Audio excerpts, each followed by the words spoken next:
hey, can we use that R6 to make a video? And he was like, sure, why not? So that's why this bike is in the shop.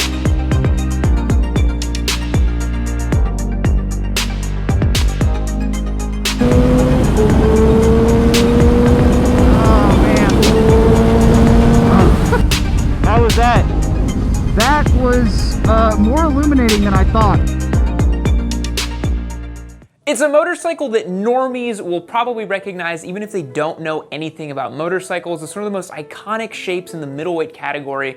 It's Yamaha's R6. This is a motorcycle that is beloved by millions of people the world over, even people who have never even owned one, sat on one. All they do is hear the sound of this thing on the internet and they immediately start simping over it.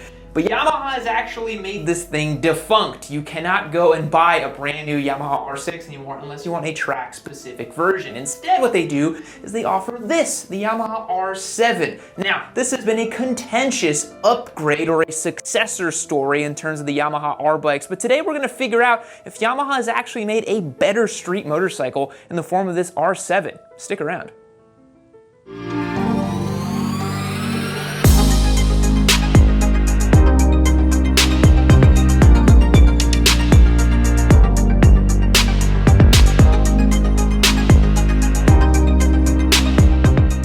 As many of you know, this is our giveaway Yamaha R7. Yes, we are giving this bike away as part of our beginner bike giveaway sweepstakes. If you hit the link below down to shop.yamanoob.co, you can get yourself parts, gear, tires, whatever you need, and every dollar you spend is an entry to win this bike or any other of our giveaway motorcycles that you see fit.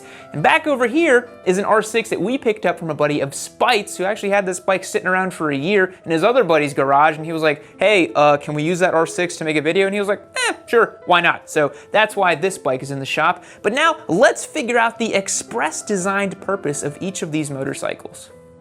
Many people will tell you that the R7 could not possibly succeed the legendary R6 because it's based on a naked bike and it doesn't rev to the moon and back, but you'd be wrong in thinking that. Let's look at the specs on the R6. It's featuring a 599cc inline-4, making a claimed 122 horsepower at 14,500 RPM with a limit of 15,500 RPM. It makes 43 foot-pounds of torque at an eye-watering 11,500 RPM as well. It weighs 419 pounds wet and ready to ride, features an aluminum twin-spar frame, which is like a true sport bike, fully adjustable 43mm front suspension, and a fully adjustable shock out back. It's got your standard 120/70/17 tire size with a 180/55/17 out back. It doesn't have any traction control in this 2012 model we have, but it does have ABS. The throttle is by wire with the Yamaha chip control, and it features a 320mm rotor. Used, it's going to run you between $4,000 to $6,000, but brand new, these R6s were found for $12,999 on showroom floors. Now let's take a look at the R7 and see if we can spot any similarities. It features a 689cc parallel twin, making a claimed 75 horsepower at 8,750 RPM with a limit of 10,000 RPM. It makes 50 foot-pounds of torque at 6,500 RPM, and it weighs 414 pounds wet and ready to ride. It has a steel tubular frame from the MT-07, which is quite different from the R6, but it still features fully adjustable 43mm front suspension with a rebound adjustable rear shock. It's got the same tire size as the R6, no traction control, ABS, a cable throttle with no chip control, and a 298mm front brake rotors. But the specs only tell part of the story. What exactly were these bikes designed to do, and how will they fit when you swing a leg over them? I think at this point everybody is familiar with what the Yamaha R6 is and what it's designed to do. I mean, just look at it. It looks like it's going fast, just standing still. But in case you need a refresher, Yamaha built this motorcycle to destroy all competition in the super sport class. This is a championship winning motorcycle. It is literally designed to go fast around a racetrack. Why do people buy them on the streets? We'll never know, but that is the express purpose of this machine, is to rip laps around a racetrack, and you will notice that as I mount up on this bike and we show you the ergonomics. Now, high pegs, low handlebars, wide tank, commanding stance so you can really get in the pocket and really just see that analog tack just spinning all the way to its claimed 17,000 RPM redline, but we'll get into that a little bit later. But let's also see how a normal human fits on this motorcycle. Spite, if you would please join me on stage here. Oh man, it's a big sport bike. We know it's not gonna fit me, man. Well, I mean, it might, you know?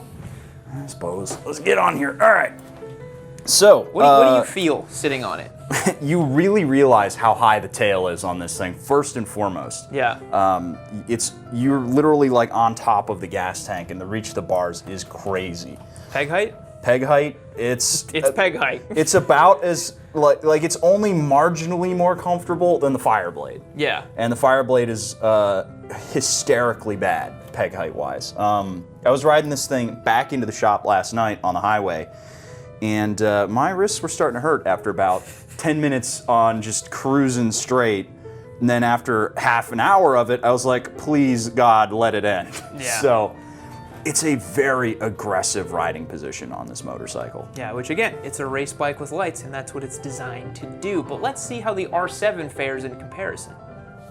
And here we have the Yamaha R7. It's just an R6 with 100 extra cubes, right? Well, not exactly. This motorcycle is actually designed to be a fun, street-oriented sport bike that you can occasionally take out to the track. This is not designed as a championship-winning race bike with lights. This is way more comfortable, way more amenable, and with a lot of other features we're gonna get into later today that make it a pretty awesome street bike. Swinging a leg over this motorcycle, you would imagine, given its styling, that it's super aggressive and difficult to ride, but in fact, this is really comfortable. I know a lot of people online are saying that this is an aggressive, really committed sport bike, but I'm just not feeling it from the saddle, and maybe that's because I'm a super committed track day boy, but this feels like a pretty nice place to sit.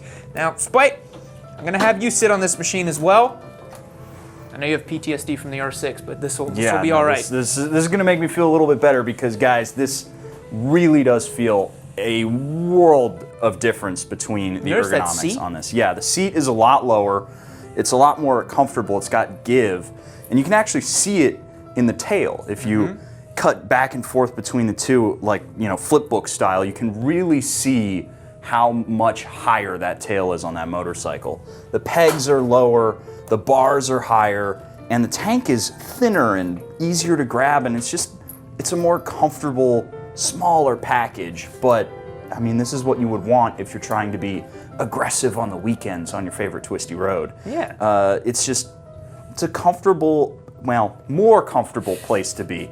This still did get to me after about 2 or 3 hours in the saddle, but I didn't beg for death like I did when I was in traffic on the R6. So yeah, that goes to show how much more dailyable this motorcycle is from an ergonomics perspective. Yeah. What do you say we get them both out on the road? Let's do it. One of the best ways to stay in touch while we're out on the road is by using our Cardo Communicators. We've used them for years because they're the best of the best in the original motorcycle comm system. They work flawlessly, they're super easy to sync up, and we think they're a must-have accessory for motorcyclists. It's a great way to control your cell phone through voice commands, get navigation straight into your helmet, and give important feedback to riders in your group, like how slow a Gen 3 Hayabusa is. Click the link down below and get yourself a Pack Talk Bold. Treat yourself, you're worth it, and that actually directly helps support the channel too. Thanks again to Cardo for supporting this very important R6 versus R7 video. Alrighty, ladies and gentlemen, we are out on the road with the R7 and the R6. To my knowledge, Spite, no one has done this video yet, directly riding these two bikes back to back. Which is crazy, because this is like the comparison that everybody keeps talking about when the R7 comes up. They're just like, I'll never compare to the R6. So we're trying to find out today. And for those of you at home, if you haven't skipped ahead in the video yet, Spite and I are going to swap bikes. That was a very big point of contention in the Busa video, because they were like, well, hold on a second. Spite is Busa sized and he's on the Busa bike. Come on, it's not fair, because we had to, you know, pat the Busa on the head. We're not talking about the Hayabusa today. So for all of our Mexican roll races we're going to do here, we will swap bikes at some point. But I think the first thing we got to talk about, because I know we're both noticing it, is the torque between these two bikes. Oh my God, what torque? Yeah, it's insane. The R6 has literally no torque.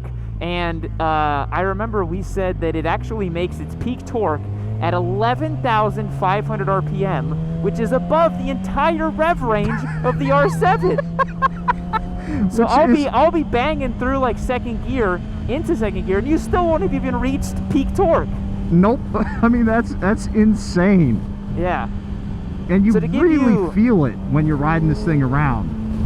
Yeah, you were saying that it's just completely gutless, right? Yeah, so it's this weird thing happens where you pull the throttle open and you're like, okay, this is pretty cool. Like, I feel like I got a little bit, the, you know, front end rises a little bit. And then you realize, wait a minute, I'm almost at full throttle because the throw on the throttle tube is so short to compensate for the lack of torque. And then, like, so I'm in third gear right now, and I'm at 6,000 RPM, guys. And just take a quick second and watch this. All right, full throttle. 1, 2, 3. Now I'm catching up. I mean, that's a lot to wait.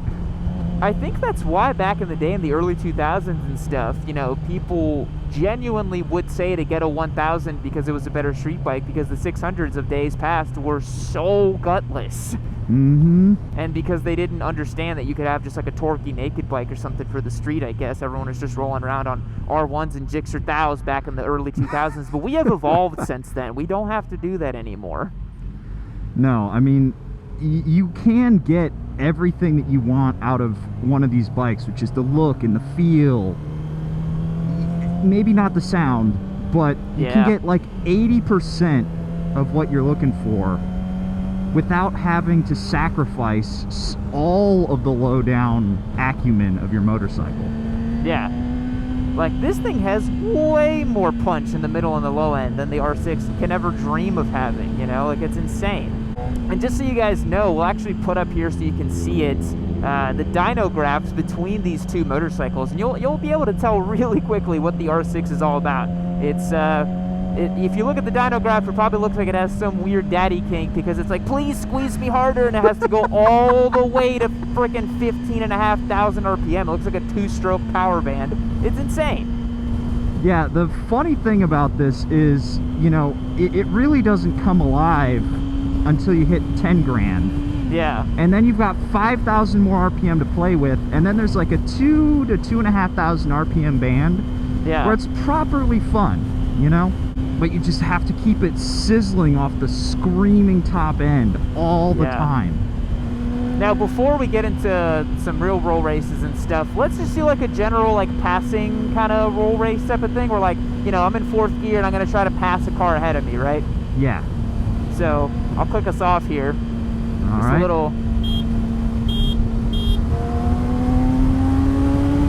So I'm in 4th gear. And there I hit the top end. I got to about 10,000 and then it started to pull. Yeah.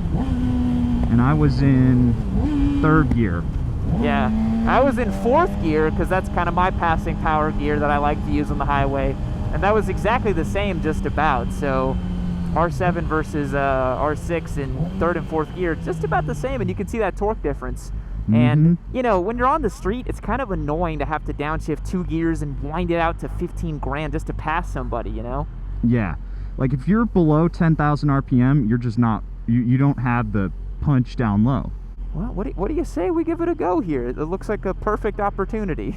Yeah, kind of feels that way, doesn't it? I have the sneaking suspicion I'm going to get you real good off the line, and you're going to catch me really fast. Because you have 50 more horsepower than I do. Yeah. Let's find out. Oh my god.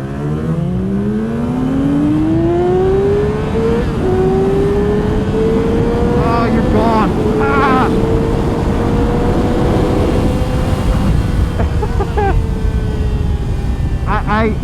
there was nothing.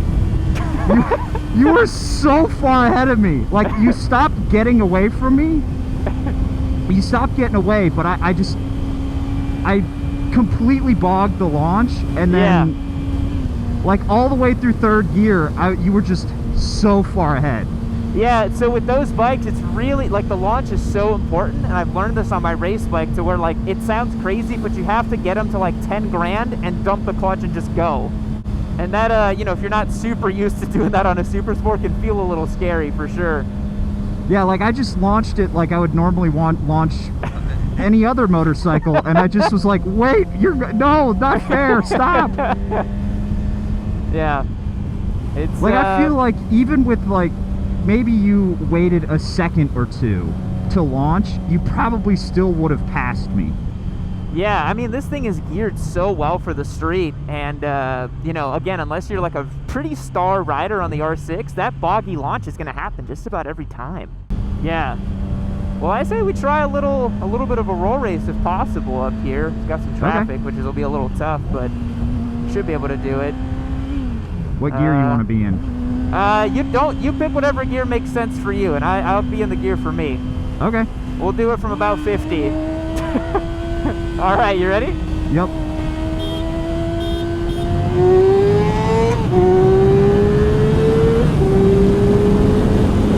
I feel like I got you. Yeah, you got me pretty good there. I was in first gear. I was in third. I was in third gear. That was about 50 to 80-ish. You got about 3 or 4 bike lengths on me, which is, it's just a lot between 50 to 80, and that's all that horsepower. Yeah, because I started at 10,000 RPM. Yeah. But I had to be in first gear. That's how we should have roll raced the Fireblade the other day, just in first gear and just whack it open. Now let's see, have we done third gear to third gear? Equal on both bikes, third to third? Yeah. No, we haven't. We can try that though. All right, let me find third, second, third. All right, I'm a third. All right. You ready? Yep. Nope.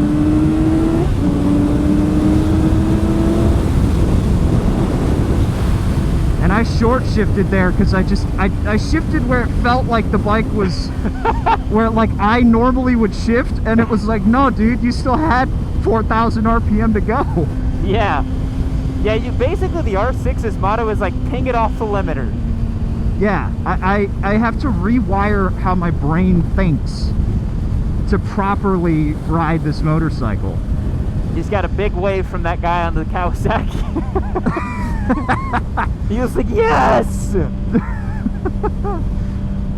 Man, it is so funny how just diametrically opposed plus 10,000 and minus 10,000 are on this motorcycle. Yeah, and it's, I think, a big reason why Yamaha was like, dude, you know what? Like, this is actually the bike y'all need. You really don't need to be going 16,000 RPM everywhere. It's kind of insane. No, I mean, the bike can handle it. It's one of these bulletproof inline fours that's just built to rev, right? It's what it loves to do, but is that what you love to do? Yeah, you know, and do you have enough runway to rev it, you know? Because that's the thing, if you rev it out to third gear, you're still doing, you know, well over 100 miles an hour on this thing. Yeah, exactly. And that's just third gear, you know, whereas I got it all the way to fifth gear on this, and I was doing a little over, right? So, yeah, I personally think the R7's a way more fun and interesting street bike offering than the R6, but I really think there's, I mean, we've been talking about it since we started riding these bikes. We're like, there's just some weird little, like, magic about the inline four sound. Oh, dude. I don't know, like, I get it why people are like, you know, this is not a worthy successor to the R6, because, man, that sound is unbeatable. It's so sweet. I'm not even, like, I'm not a sport bike guy. Y'all know that. But this sounds awesome to me. Yeah. It sounds so good. It's, like you said, classic motorcycling. Yeah. But I know all these R6 keyboard warriors out there are going to tell us we were sandbagging or I was riding it in, like, rain mode. We're about to, no, we're about to switch riders and redo all the tests. Yep, even though it doesn't have rain mode, they're going to tell me I was in the wrong go mode. Yeah, don't worry, guys. We will swap riders and see if the R7's torque can still propel it quite forward, as we've seen. Oh, man. This is so much more relaxed, so less committed. What a huge difference back to back. I gotta say, though, oh, the sound is so good. Oh, dude, it's excellent. Dude, it's awesome. All right, what speed do you want to try? We can go from 50. 50? Okay. That's first gear right there. I can hear it. Yep. You capped me off. You ready? Yeah. All right. 3, 2, 1.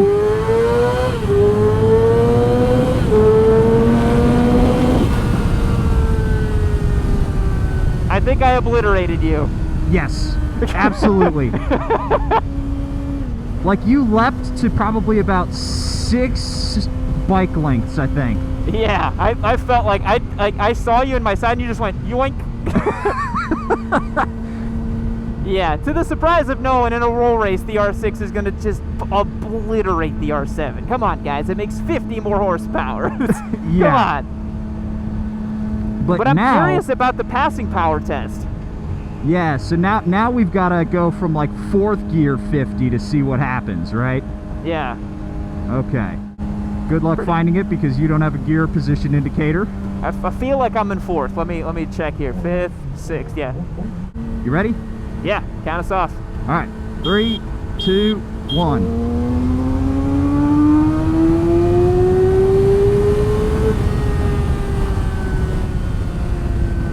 Much less significant of a gap. I think you took a long time to get into your power there.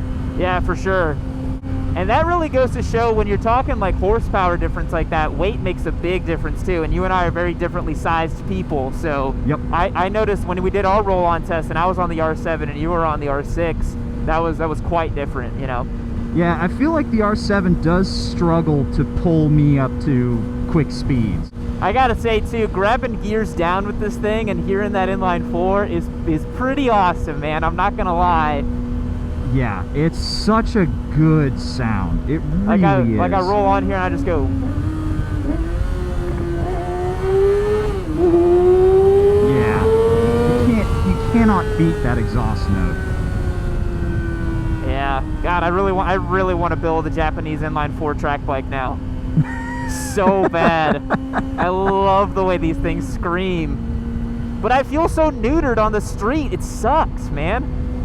And don't worry, guys, we're also going to get these bikes out in a nice twistier bit of road and just see if the handling on them is any significant differences in a street setting. But this is really what y'all want to see, and I know it's what you want to see, so we're having some fun. Y'all want to see one thing, and it's disgusting. It's disgusting. I gotta say, even though the ergos are completely borked on this bike for street riding, God, it's exciting to ride. Mm-hmm. It's really exciting to ride. I love the analog tack. I love the sound it makes. Mm-hmm. And if I were maybe 4 or 5 years younger, I would totally get one of these. Because Yeah. I was a dingus back then, so. Goes to tell you everything you need to know, I suppose. Yep. You ready? Yeah. Count us All down. right. 3, 2, 1, go.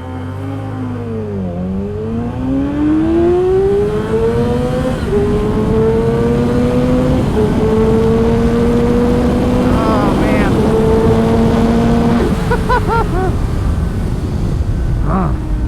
How was that? That was more illuminating than I thought. I'm not sure if I launched it badly or if you're just that much better at launching a motorcycle than I am. No, I'm really not, because we went to the drag strip and you're just about as good as I am at launching. We can try again here. Yeah, let's do that. All right, ready? Yep. No!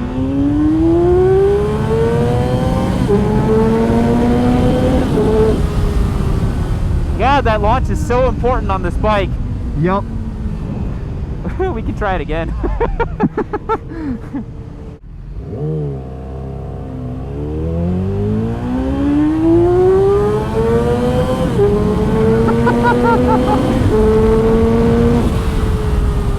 That was a terrible launch too for me. Yeah, I got completely caught off guard by that light. Yeah, me too. But even completely caught off guard with a completely meh launch, this thing still either got ahead of you and you caught up, or was right there. Yeah, I think the R7 from a dig is so much easier to launch that it's able to actually put down pretty good, quick kind of sprint times, you know? Yeah, the second launch we did, I got a really good one in. I got a really, really good one in. Yeah, I kind of bogged it, and then I was like, damn it, no, I thought you were going to get me. I mean, this thing, with me on the back, this will pull really well all the way up to about 80 miles an hour. Yeah. Between 70 and 80, it starts to slow down. Yeah, whereas this, dude, it keeps going hard up until like 120, 130. All right, folks, after much around, we are now at a nice little twistier bit of road here. Spite, why don't you lead the way here and let me know how the R7 feels to you? Alrighty.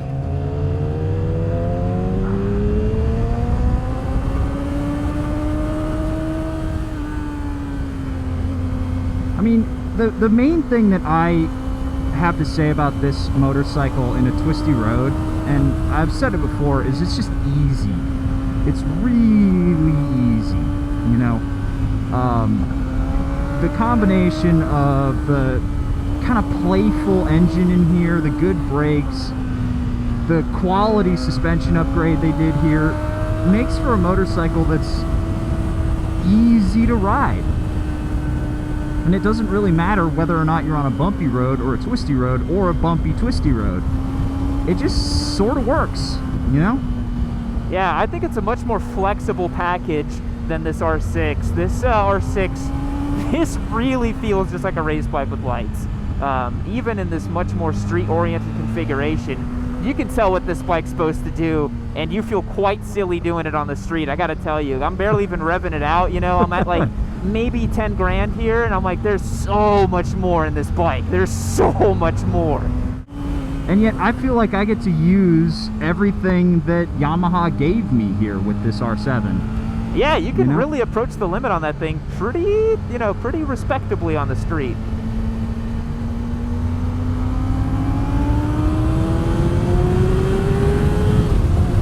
Like, you do just get to kind of hold wide open throttle where you want. Yeah, I literally did like 30% throttle there and short shifted it just to stay with you. Mm-hmm. You can't use this thing at all, man. And again, it's a little less, this is going to sound disingenuous, but it feels a little bit cheaper, a little bit more toy-like, so it's easier for you to try to experiment with it because it's not as harsh. It doesn't feel like it's going to be as unforgiving if you have a whoopsie-daisy on it, you know? Yeah, totally. Like, this bike really, like, once you're above 10 grand and you're mid-corner and you're asking it for throttle, it's like, all right, hold on, dude, like, because we're going to go. And that's why these bikes are so inappropriate for beginners, man. Like, from a beginner rider experience, this doesn't make any sense. But yeah, you can keep it under 10 grand, right? Like, I just keep it under 10 grand and then I'm good. It's a beginner bike, right? And then I can grow into it, right? Totally, totally. You'll grow into a tree when you hit it. It genuinely feels comical taking this thing down a switchy road because you're just like, what the hell is the point here, man? Like, this is ridiculously overkill for what I'm doing. And yet I'm just kind of here, I'm not pushing super hard, but I'm having a good time doing what I'm doing, And I think that's the key when you have a street motorcycle, is you want something that no matter what you're doing, you can have a good time doing it. Yeah. I don't know if I'm having a great time doing this on the R6, to be perfectly honest. I'd rather be on something like the R7 or even something like the MT-07, really, for these kind of easygoing, twisty roads. Yeah, I mean, that's one of the things that I had said in my initial impressions on this is I kind of just want Yamaha to make an MT-07 with this front end on it, and then you're kind of done. That would be very cool. I'd like that bike for sure. And then you don't have to worry about, the ergonomics getting to you ever and all that stuff. I mean, it's almost like naked bikes are everything you want. It's almost like they're the answer. They've always been there for you. Yeah, for street riding, you don't really need fully fared bikes, but the fully fared bikes do look cool. They do. This is easy. It's completely, it's brain dead simple to ride and have fun with, and I don't have to make any concessions. I like it. It's fun. Yeah, this motorcycle, I cannot say the same. I'm having to basically ride it in the pocket like a real sport bike, like really look ahead. It's like it's forcing me to do that because the way I'm sitting on it, Mm-hmm.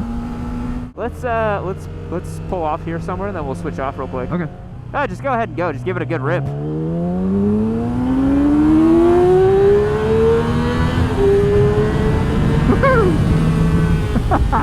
That is insane. I was behind you and I watched you wind out first gear. I went from first through third. Oh man, I love the way these, it's such a different riding style. You really just need to want to always be going, and it does feel like you need a bit of a cigarette after you wound this thing out. Yeah, it's really coked out for sure. But man, I could see how somebody who loves this thing, just, there is no substitute for them, you know? Yeah, I get it, you know? It's a bit of a weird take on motorcycling, but I get it, right? Honestly, it's the feedback, it's the sensation of riding it.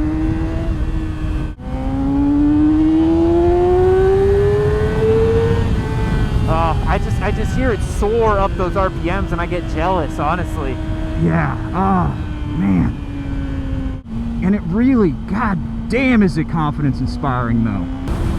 If I had one of these, I would be like, all right, I need my race suit, I gotta go to the track every weekend. I need my AGV Pista helmet, I need to post elbow drag pictures on Instagram. It's extremely important to me. Normally I'm like, yeah, okay, this bike needs to go to the track. I'm like, this bike lives at the track. Absolutely. That's why I always just think it's such a shame when you see R6s that live street lives and you're like, man, that poor bike. What could have been, you know? Because it is literally as extreme as you can get, I think. Because it looks, rides, feels, and sounds extreme. Whereas the R7 only looks extreme. It doesn't feel extreme, doesn't ride extreme, or it doesn't sound extreme, you know? So I think that's why some people see the R7, they're like, man, what the hell, you know? Like, we used to have that, right? Mm-hmm. I can totally feel how somebody who is a diehard sport bike guy, loves the 600 Life, feels like that's a complete downgrade. Yeah. But it's a totally different bike, though, and we'll get into that in the wrap-up section. But one thing I wanted to get your opinion on as we roll back to the shop here and hopefully wrap this vlog up, because it's got to be like 38 minutes long or something. I really feel like the RS660 is the true kind of like, you know, perfect blend between these two bikes, man. Yeah, I get that, because it's got more of the power. It's got more of the power the way that you would want it to be made, too. It's a more typical sport bike power curve. It sounds great. Oh god, it sounds so good. It sounds so good. It does not have the inline 4 zing, that's for sure, but it does sound really good. Yeah, and I think it's got enough punch to keep the average 600 rider happy, because I don't feel necessarily like this is any faster in a straight line. I mean, I know it is inherently, but the RS660? Yeah. Oh, dude, that'll smoke an RS660. I think the main thing that I'm feeling with this is the just sensation of speed. Yes, that's what it is, man. The analog tack, the way it makes the power, it feels like a rocket ship. It's not it's not that fast, like compared to a leader bike or something, but it certainly feels like it is, you know? Spy, what do you say we get back to the shop now and wrap up our final thoughts on these two bikes? Sounds good to me. Alrighty folks, we're back here in the shop with these two bikes and we're trying to answer the original question, is the R7 a worthy successor to the R6? Because that's really what we're trying to figure out today. And I gotta say, I think when we started this video, I thought it was a worthy successor because it's like a new iteration of it and it's different styling and it's a new thing. But the more I rode the R6, I was kind of like, I don't really know anymore. What do you think? I don't even think it's trying to be a successor, honestly. Yeah, I think it's kind of just trying to be its own motorcycle. It's trying to be a fun street sport bike. Yeah. Whereas this is the winningest 600 ever made. Yes. So, I mean, can you really call them competitors, successors, one in front of the other? I think based just on the frame alone, you can't say that it's a successor. And I think it's a little, shall we say, small-minded to think of the R7 as a successor because, like you said, it's not trying to be a successor to the R6 over here. The riding experience couldn't possibly be more different. No. It's so different, right? Like, I mean, yeah. I mean, you get on this thing and literally all you want to do is just rev it to the moon. Yep. And just whip it through a corner. That's Yeah. all it wants to do, all the time. And this is just a normal bike. You can ride it like a normal human being. Yeah. Like, you cannot ride this thing normally. Yeah. Yeah, no, the R6 is so committed, so aggressive, and just seeing that analog tack right there in the middle of your face, you're like, I just want to rev this thing out and just enjoy it and have fun with it. Yep. As uncomfortable as it is and how ridiculous of a street bike as it is, we both hate to admit it, but we kind of had fun on it. It's fun, dude. I hate like, how much I love it. It's yeah. so, like, it's the combination, for me anyway, it's the combination of the big tack, the sound, and the older styling of this one. I like the older styling, and just something about it feels so raw and just visceral. And again, banging through the gears on it is just so good. For me, grabbing downshifts on this thing was awesome too. I had so much fun with it. But yeah, man, I hate to admit how much fun I had with it too. I think, you know, since we're a little older now, like I said in the vlog, you know, if I had been a rider 5 or 6 years ago, I definitely would be attracted to these bikes. I was attracted to these bikes. I had a Daytona. I still have a Daytona. It's track ready now, all that stuff. But I couldn't live with this thing. Turning 30 and not too long from now, and it's like, I can't do this anymore, but it still tickles at my heartstrings. To bust it out on the weekend though and just goof yeah. around with it. I mean, this is your mistress motorcycle right here. For sure. Absolutely. Yeah. And then this is the thing that you ride to the office on. It's this is such a more flexible and interesting motorcycle, and a bike that can fit a lot of different needs, as opposed to this that is just a race bike with lights. Yes. This bike could be somebody's intro bike, it could be somebody's, you know, weekend track toy, a learning tool. It could be all kinds of things. It's a much more flexible bike because the MT platform bikes are kind of like that in general. But yeah, the R6 just wants one thing, and it's to rev it to 16 grand. That's it. Mm-hmm. Yeah. So it's a complicated question to whether or not it's a worthy successor. I think, yeah, we're kind of doing like a non-answer by saying like, well, it's not a successor at all. Yeah, it has the R bike name, but it's not anything related to what this was. So I guess in that sense, the commenters are kind of right in saying that it's an R bike in name only. Yeah. You know, there are a lot of people out there who are like, it's not really an R bike, and I have to agree, it's not really an R bike. Yeah. It looks like one. And I think we're all the better for it in a way. Mm-hmm. You know, like, yes, this is interesting and goofy to ride, but in very small section, 30-minute track time, you know what I mean? Like, mm-hmm. that's where the fun is at. Whereas this is an everyday great motorcycle that is much cheaper than the R6 too, brand new. I mean, it's $3 grand cheaper than this thing used to be. It makes better usable power in the mid-range. Like, there's so many pros in the column of the R7 in ways that the R6 just can't compete. But on pure fun factor and just like the motorcycling stuff, man, the R6 is hard to beat, man. It's hard to beat.